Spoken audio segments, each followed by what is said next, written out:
Good evening. Welcome to Live on Purpose Thursday night broadcast. My name is Patty Baker, and each Thursday I come to you with a topic or a question that comes from viewers just like you. This community is about intentional living and personal development that is Christ-centered rather than self-centered. So I hope that the content tonight will encourage you, equip you, and empower you to lead intentional lives. Tonight's question is, I know what you're talking about when you say living on purpose, but how do I know my purpose? What is your purpose? Let's talk about it. Sometimes I think, and especially because of our American culture, we get caught up in our accomplishments, in our career, in what we're doing, that we believe that that our purpose is rooted in our gifts, our skills, our talents, and accomplishments. And we forget the fact that God isn't as concerned about those things as much as he is about the people we are called to serve. So, although our purpose can be reflected in our gifts, our purpose is to people. Let that sink in for a second. Let me give you some examples throughout the Old Testament and the New Testament.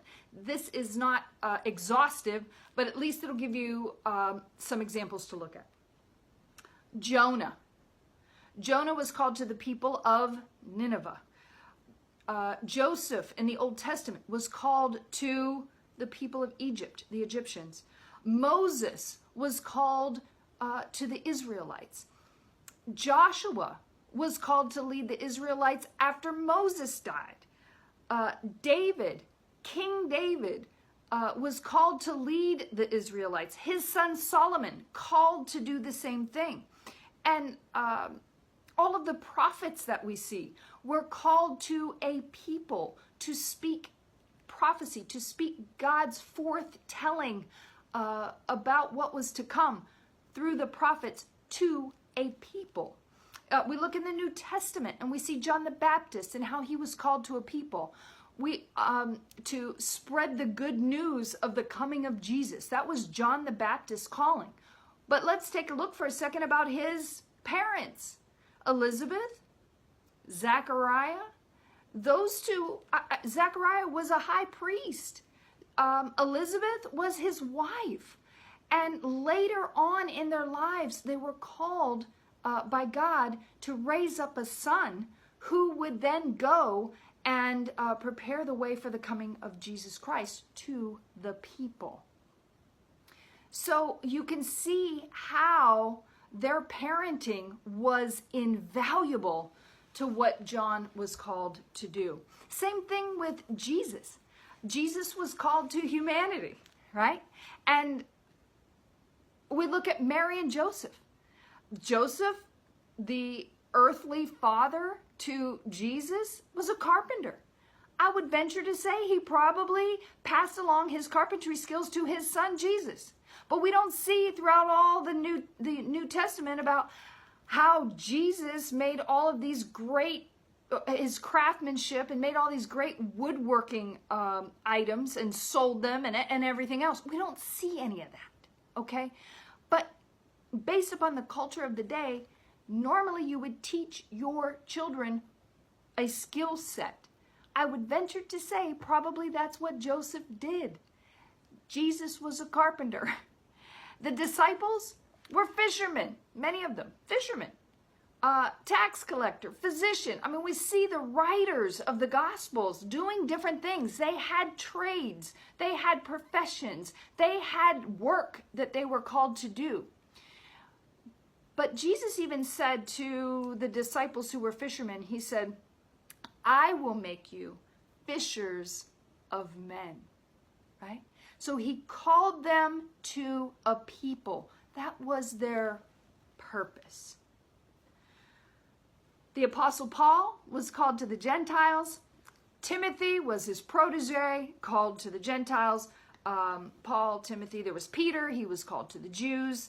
Our gifts, our talents, our abilities, and what we utilize to influence the people we're called to is something that's either acquired or it is a honed skill, like it's something innate in part of our personality, and then it's honed out throughout our formative years, in public speaking, in whatever we're called to do. I have a friend who is a fashion designer in DC, and she's originally from the Middle East, and she's called here to this country to be a clothing designer for the politicians and the wealthy in the greater DC area.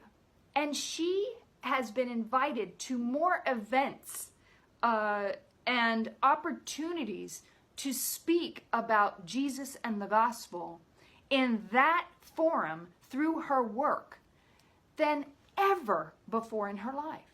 And God had prepared her with this skill set for a time such as this. And she knows this. For me, I'm called to work with people with disabilities. I've done it for almost 20 years, 20 plus years now. And I know that that's my people that God's called me to. That's the people group. And so my skill set is built around that. My personality is built around that. And I've developed it into becoming self-employed so that I'm entrepreneurial that way. But it's not in the career that my purpose is. It's in the people I serve. This Live on Purpose community that I founded and facilitate throughout the week and on Thursday nights, I don't get any money off of this. I don't ask you guys to send me cash so I can sit here in front of a camera and talk to you about God, Jesus, and living on purpose, right? I don't. But I love doing it. It's a passion for me. I don't know that I would rather, I don't know where I would spend my Thursday nights if it wasn't for you guys. So I enjoy building out content for you because I'm passionate about it. And obviously it's a people group that God's called me to because I have a heart for it. Do I get paid? No, I don't. Do I have the best skill set for it? Probably not. I can come up with a lot of other people who'd probably be way better at this than me. And I'm saying this to say it doesn't matter if you're getting a salary off of it or not. But just because you have the gift and the talent, whether you're using it for a career or to raise a family or to make ends meet, to pay off a bill, to satisfy some deep-seated desire, whatever it is that God's placed in your heart, don't look at it as what is my purpose, what is my accomplishment, what am I supposed to do, what am I supposed to be, in as when it comes to my gifts, skill sets, talents, and all of those other things. Ask God to show you the people that He's called you to serve. Because Jesus said, I did not come to be served, but to serve. To serve what? People. People. We're saved to serve. So it's all about connection. It always has been. God has sought to bring the brokenness from the fall to reconciliation through Jesus Christ. And He's using people to do that. So it's not what our purpose is, but who our purpose is, right? Who are we called to?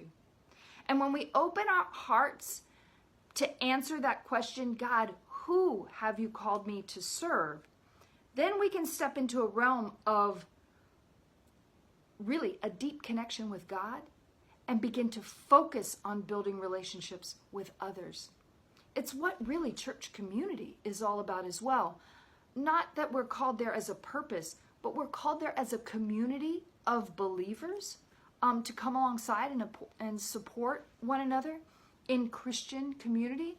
We have same values, same faith, same God, same Jesus, and yet we all have the same purpose in that we're to serve people.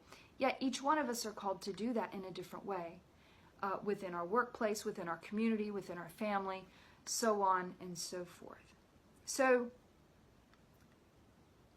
when we become all that we're called to be in serving those God has called us to, we're really fulfilling God's purpose for our lives.